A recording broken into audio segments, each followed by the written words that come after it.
Hi സുന്ദരീസ്, നമുക്കിന്ന് കുറച്ച് കോസാരെക്സ് products try ചെയ്ത് നോക്കാം. ഫസ്റ്റ് വൺ ഹൈഡ്രോണിക് ആസിഡ് ആണ്. ഏതൊരു എച്ച് സിറം പോലെ തന്നെ ഇൻസ്റ്റൻ്റ് ആയിട്ടൊരു റിസൾട്ട് തരാനായിട്ട് ബെസ്റ്റ് ആണ്. നല്ല പ്ലം ആക്കും, നല്ല ഹൈഡ്രേറ്റഡ് ആക്കും കേട്ടോ.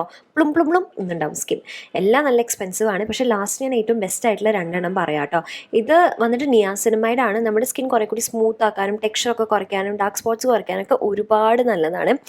ഇതൊക്കെ ഒരു സിറം ടെക്സ്ചറിൽ തന്നെയുള്ളതാണ്. ഇത് കൊളാജൻ ബൂസ്റ്റർ എന്ന് പറയുമ്പോൾ നമ്മുടെ സ്കിന്നിന് കുറച്ചുകൂടി യൂത്ത് എഫക്റ്റ് തരാനായിട്ട്, നമ്മുടെ എച്ച് പോലെ തന്നെയാണ് കുറച്ചുകൂടി പ്ലം എഫക്റ്റ് തരാനായിട്ട് നല്ലതാണ്. ടോണർ നമുക്ക് എല്ലാവർക്കും അറിയാം, പോഴ്സ് ഒക്കെ ഒന്ന് ഷ്രിങ്ക് ചെയ്യാനും അതുപോലെ തന്നെ ബെറ്റർ സ്കിൻ ടെക്സ്ചർ തരാനൊക്കെ നല്ലതാണ്. ഇത് AHA/BHA ടോണറാണ്. ഇത് സ്പ്രേ ബോട്ടിലാണ് വരുന്നത്, അപ്പോൾ നമുക്ക് ജസ്റ്റ് നാക്കി കൊടുത്താൽ മതി. ഇനി ഈ രണ്ടെണ്ണമാണ് ഏറ്റവും ബെസ്റ്റ്. സ്നെയിൽ മ്യൂസിനാണ്. ഇത് കമ്പാരിറ്റീവ്ലി കുറച്ചും കൂടി ഇൻഎക്സ്പെൻസീവ് ആണ്. അടിപൊളിയാണ്, നല്ലൊരു ഗ്ലോ തരാനായിട്ട് അടിപൊളിയാണ്. ഇതൊരു ഓൾ ഇൻ വൺ ക്രീം ആയിട്ടുള്ളതാണ്. ഏറ്റവും ബെസ്റ്റ് സ്നെയിൽ മ്യൂസിൻ തന്നെയാണ്. അപ്പോൾ ഒരെണ്ണം മേടിക്കണം എന്നുണ്ടെങ്കിൽ അത് മേടിച്ചാൽ മതിയാവും കേട്ടോ.